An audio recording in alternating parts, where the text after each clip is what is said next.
Good morning, dear students. In today's class, we will discuss yet another problem on holding company accounts, which includes its basic treatments for items like mutual owings or elimination of common transactions and also unrealized profits. Okay, so let's read the question. I think it's there in your question, this question is there in your textbook as well. Maybe illustration 2 of your textbook, I'm not quite sure, but from the question, from the image of the question you can understand. Just find the question from the textbook so that you can have a perfect look at it. Okay, I hope the question is visible on the screen. So we have a balance sheet with two amount columns of H Limited and S Limited. The balance sheet date is 31st March 2012 in my textbook. It's 31st March 2012. So you can find the share capital, surplus, reserves, bills payable and creditors for both H and S. Bills payable is there only for S Limited. And coming to asset side, we have fixed assets, stock, debtors, bills receivable only for H Limited. Shares in S Limited, as you very well know by now, it is investment of holding company in subsidiary company. This shares indicates the holding company's share in subsidiary company. So 7,500 shares at the rate of rupees 10, but the investment price is also 75,000. The cost of investment is also the very same 75,000. Here we have another item, preliminary expenses. I think till date we haven't done with any adjustments with regard to accumulated losses. You know, preliminary expenses comes under accumulated losses. So in this problem we will see how do we adjust this particular item as well. So we have three additional information. These are very basics because you wanted me to discuss more about the very basic problems. So this is yet another one of that sort. So the first is bills accepted. If you remember the last question we've been discussing about the mutual owing by way of a sale. It was regarding debtors and creditors, but here it is a bills relationship. That means bills receivable and bills payable. So you don't have to even remember for whom it is bills receivable, for whom it is bills payable if it is tough for you, because as you know, in the consolidated balance sheet, we will be deducting the amount of mutual owing or common transaction from the total of both H and S. Asset ആണെങ്കിലും liability ആണെങ്കിലും H'ൻ്റെയും S'ൻ്റെയും amounts നമ്മൾ എഴുതും. അതിൻ്റെ ടോട്ടലിൽ നിന്നാണ് നമ്മൾ debtor creditor ആണെങ്കിലും bills receivable bills payable ആണെങ്കിലും കുറയ്ക്കുക. സോ ആർക്ക് കൊടുത്തു, അക്സെപ്റ്റ് ചെയ്തു എന്നുള്ളതൊന്നും നിങ്ങളെ സംബന്ധിച്ച് അത്ര പ്രശ്നമല്ല. പക്ഷേ ഈ പറഞ്ഞിരിക്കുന്ന സെൻറ്റൻസിൻ്റെ മീനിങ് ശരിക്കും മനസ്സിലാകണമെങ്കിൽ അതും കൂടി മനസ്സിലാക്കേണ്ടതായിട്ട് വരും. So let's see, the bills accepted by S Limited are all in favor of H Limited. This all is something you have to remember, are all in favor of H Limited. So bills accepted by S Limited. നമ്മൾ കഴിഞ്ഞ ദിവസവും അതിൻ്റെ relationship പറഞ്ഞിരുന്നു. Bills accepted by S Limited എന്ന് പറയുമ്പോൾ the acceptor is the person who owes the money, അല്ലേ? So bills accepted by S Limited എന്ന് പറയുമ്പോൾ that bills is not bills receivable for him, rather it is bills payable for him. ഈ ക്വസ്റ്റ്യനിൽ അത്ര confusion വരാനില്ല, കാരണം S ലിമിറ്റഡിന് bills receivable ഇല്ല, ബിൽസ് പേയബിളേ ഉള്ളൂ. അതുകൊണ്ട് തന്നെ നിങ്ങൾക്ക് മനസ്സിലാവും. പക്ഷേ എസ് ലിമിറ്റഡിന് ഇവിടെയും കൂടി ഒരു എമൗണ്ട് ഉണ്ടായിരുന്നെങ്കിൽ ഇതിലേതാണ് എന്നൊക്കെ ചിലപ്പോൾ ഒരു കൺഫ്യൂഷൻ വന്നേനെ. Bills accepted by S Limited എന്ന് പറയുമ്പോൾ അത് എസ് ലിമിറ്റഡിൻ്റെ ബിൽസ് പേയബിൾ ആണ്. എസ് ലിമിറ്റഡ് കൊടുക്കാനുള്ളത് കൊണ്ടാണ് എസ് ലിമിറ്റഡ് അക്സെപ്റ്റ് ചെയ്തത്. അതുകൊണ്ട് തന്നെ അത് എസ് ലിമിറ്റഡിൻ്റെ ബിൽസ് പേയബിൾ ആണ്.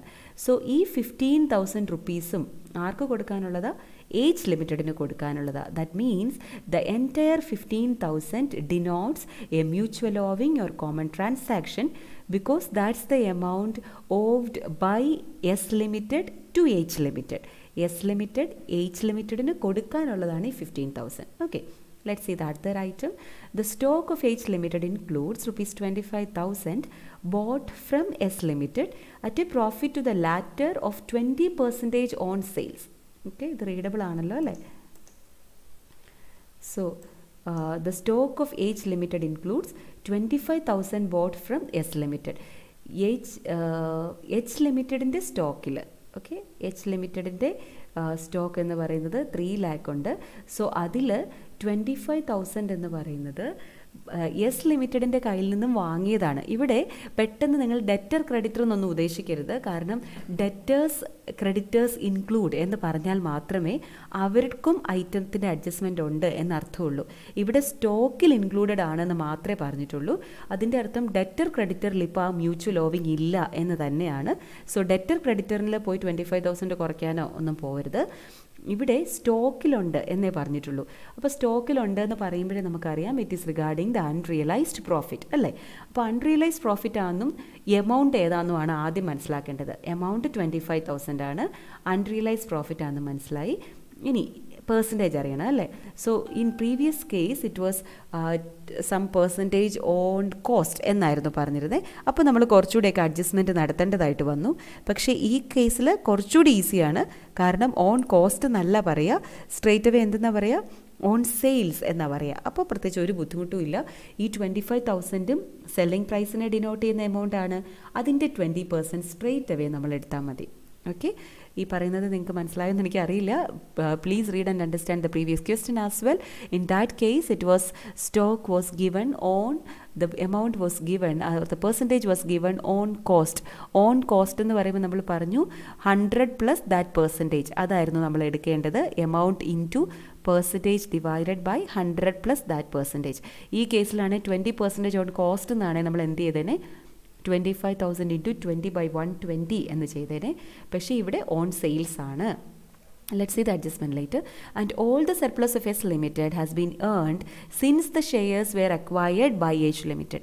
In this problem, it is not given the date of acquisition is not given. So that means we were not sure of this 60,000 if this sentence was not given. Okay, even about this 40,000 as well if this sentence was not given. ഇവിടെ പറഞ്ഞിരിക്കുന്നത് but there was already a reserve of 40,000 on that date. Acquisition dateൽ ഈ 40,000 ഉണ്ടായിരുന്നു എന്ന് പറയുമ്പോൾ that denotes a capital profit. പക്ഷേ acquisition dateൽ ഈ 60,000 ഇല്ലായിരുന്നു. Surplus മുഴുവൻ ഏൺ ചെയ്തത് അക്വിസിഷന് ശേഷമാണ് എന്നാ പറയുക. The entire surplus of H Limited has been earned since the shares were acquired by H Limited. H Limited ഈ സർപ്ലസ് H Limited ഈ അക്വിസിഷൻ നടത്തിയതിന് ശേഷമാണ് ഈ സർപ്ലസ് കിട്ടിയിരിക്കുക. That means this 60,000 is post acquisition, this 40,000 is pre acquisition. നിങ്ങളുടെ ജോലി വളരെ ഈസിയായി. നിങ്ങൾക്ക് ആ ഒരു പ്രീ പോസ്റ്റ് ബൈഫർക്കേഷൻ ഒന്നും നടത്തേണ്ട കേസില്ല ഇവിടെ. Okay, so consolidated balance sheet നമുക്ക് നോക്കാം. അതിനു മുമ്പ് നമുക്ക് നമ്മളുടെ നോർമൽ അഡ്ജസ്റ്റ്മെൻറ്റ്സ് എന്തൊക്കെയാണെന്നുള്ളത് നോക്കാം. അഡ്ജസ്റ്റ്മെൻറ്റ്സിൽ നിങ്ങൾക്ക് അറിയാം നമ്മൾ എന്തൊക്കെയാണ് ചെയ്യുക. അഡ്ജസ്റ്റ്മെൻറ്റ്സിൽ we need to calculate the revenue profit, we need to calculate the capital profit അല്ലേ. പിന്നെ we need to calculate capital reserve or goodwill and also minority interest. So let's see. So first it is normally we used to do the first part as revenue profit. അതുകൊണ്ടാണ് ഞാൻ അത് ആദ്യം explain ചെയ്യുക. നിങ്ങൾക്ക് ടെക്സ്റ്റിൽ പറഞ്ഞിരിക്കുന്ന പോലെ വേണമെങ്കിലും പറയാം, ഒരു കുഴപ്പമില്ല. പക്ഷേ അതിനു മുമ്പ് നമ്മൾ ഈ ഒരു കാര്യം നമ്മൾ നോക്കണം. ദ പ്രൊപ്പോർഷൻ അല്ലേ. പ്രൊപ്പോർഷൻ നോർമലി നമുക്ക് പെർസെൻറ്റേജ് ആയിട്ട് തന്നിട്ടുണ്ടാവും. ഈ കേസിൽ the percentage is not given, rather it is given H Limited's share is 7,500 shares. So total share എന്ന് പറയുന്നത് 10,000 ആണ്. Total shares of subsidiary company is 10,000. Holding കമ്പനിയുടെ ഷെയർ എന്ന് പറയുന്നത് 7,500 ആണ് എന്ന് പറയുമ്പോൾ ദ പ്രൊപ്പോർഷൻ ഈസ് 3/4 അല്ലേ. സോ 7,500 ഡിവൈഡഡ് ബൈ 10,000, 3/4 എന്ന് പറയുന്നതാണെങ്കിൽ 75%. 3/4 ആണ് അവിടെ പെർസെൻറ്റേജ് ആയിട്ട് അല്ലെങ്കിൽ പ്രൊപ്പോർഷനായിട്ട് കിട്ടുക. ദ ബാലൻസ് 25% ആണ്. 1/4 എന്ന് പറയുന്നതാണ് shares held by outsiders.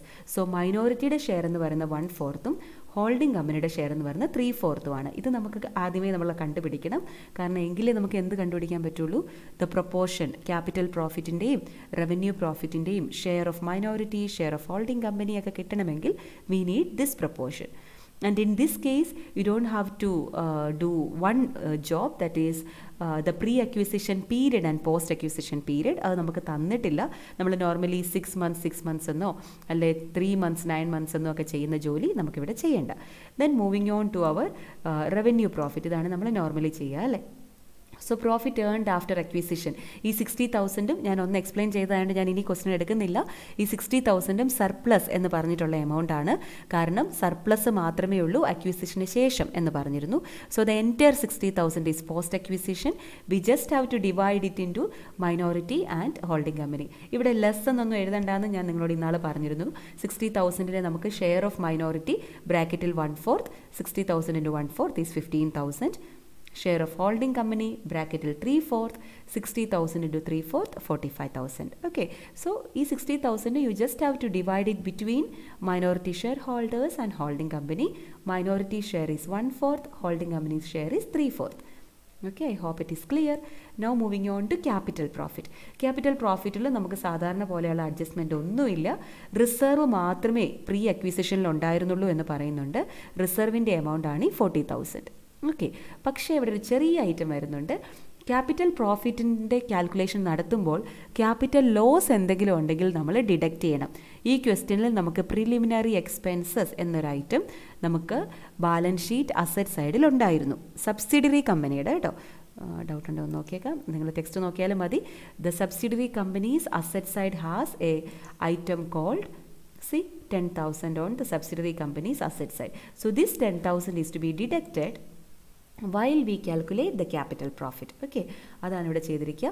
Capital profit 60,000 capital profit 40,000 നിന്നും 10,000 preliminary expenses is deducted so that we get 30,000 as the capital profit or pre-acquisition profit. What do we have to do? We have to divide this 30,000 to minority and also holding company. So minority's share is 1/4, that is 7,500.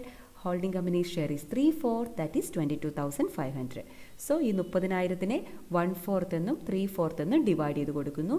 So that you get minority share and holding company share. Okay, now moving on to the fourth main adjustment, that is cost of control or capital reserve. You know how do we do this? On ആലോചിച്ച് നോക്കിയേ, we need to get the share in equity and we have to deduct the cost of investment. If the resultant figure is positive, അതായത് share in ഇക്വിറ്റിയിൽ നിന്നും cost of investment കുറയ്ക്കുമ്പോൾ positive outcome ആണ് കിട്ടുക, അല്ലെങ്കിൽ share in equity ആണ് കൂടുതലെങ്കിൽ we call it capital reserve. If it is a negative amount, that means cost of investment is more, denoting goodwill. So here ഇവർ ചെയ്തേക്കുന്നത് നോക്കണ്ട, ഇവരതുപോലെയല്ല ചെയ്തേക്കുന്നത്. നിങ്ങൾക്ക് എങ്ങനെയും ചെയ്യാം കേട്ടോ. ആദ്യം ഏത് കുറച്ചാലും കുഴപ്പമില്ല എന്നൊക്കെ ഞാൻ പറഞ്ഞു. ഇനിയിപ്പോൾ ടെക്സ്റ്റിലുള്ളതേ ഫോളോ ചെയ്യാൻ പറ്റുള്ളെങ്കിൽ അത് ചെയ്യുക. ഞാൻ പറഞ്ഞ പോലെ ഷെയർ ഇൻ ഇക്വിറ്റിയാണ് ചെയ്യേണ്ടതെങ്കിൽ അത് ചെയ്യുക. What ever is fine. So ഞാൻ പറഞ്ഞു വെച്ച് ഞാൻ എക്സ്പ്ലെയിൻ ചെയ്യാം. Share capital is 7,500 into 10 75,000. Add capital profit. Capital profit എന്ന് പറയുന്നത് ഈ 22,500 ആണ് ക്യാപിറ്റൽ പ്രോഫിറ്റിലെ ഹോൾഡിംഗ് കമ്പനിയുടെ share. So add holding company share of capital profit 22,500. You get 97,500 as share in equity.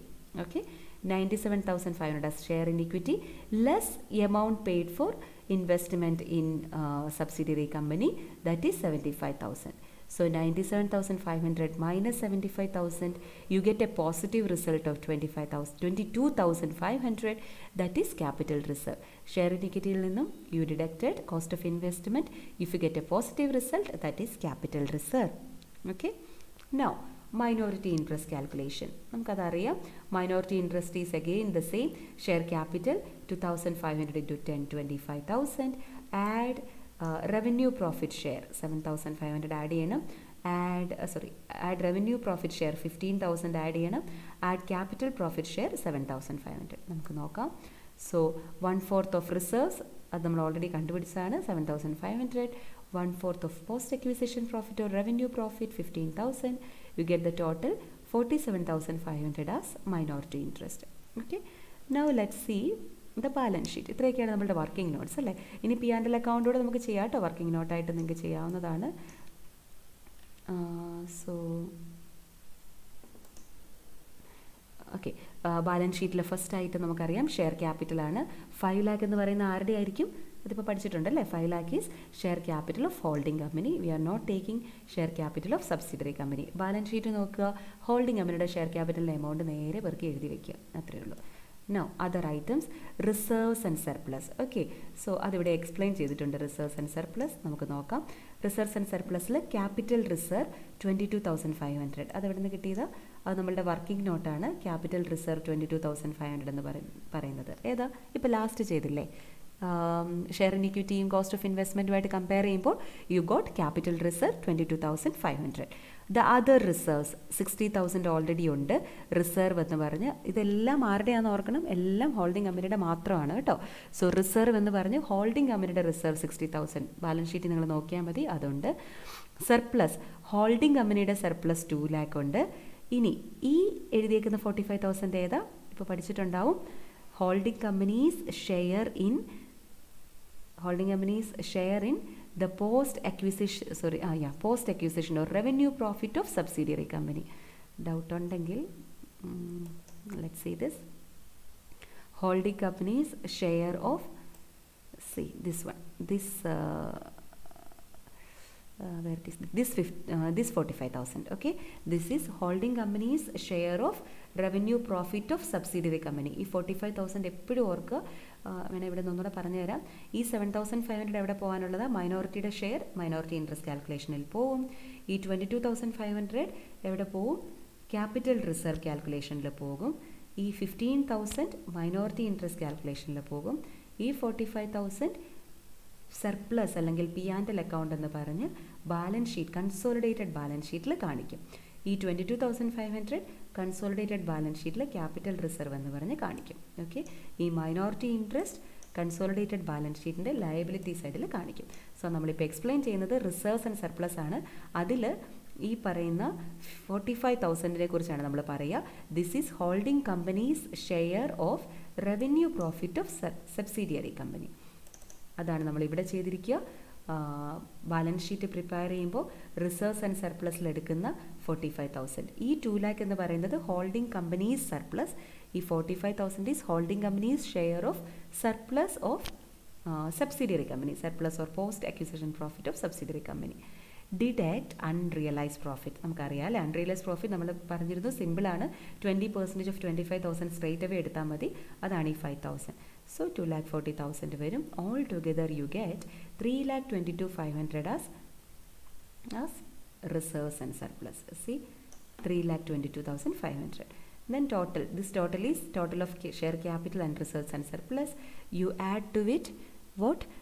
The minority interest 47,500 you have already calculated. Bills payable. Another item, നമ്മൾ പറഞ്ഞു ആ 15,000 is a mutual owing which has to be deducted. So bills payable എന്ന് പറഞ്ഞ് yes ലിമിറ്റഡിന് മാത്രമേ bills payable ഉണ്ടായിരുന്നുള്ളൂ 15,000. H ലിമിറ്റഡിനൂടെ ഉണ്ടായിരുന്നെങ്കിൽ നമ്മൾ എന്ത് ചെയ്തേനെ, Yes Limited plus H Limited എടുത്തിട്ട് അതിൽ നിന്നായിരുന്നേനെ ഈ മ്യൂച്വൽ ഓവിങ് കുറയ്ക്കുക.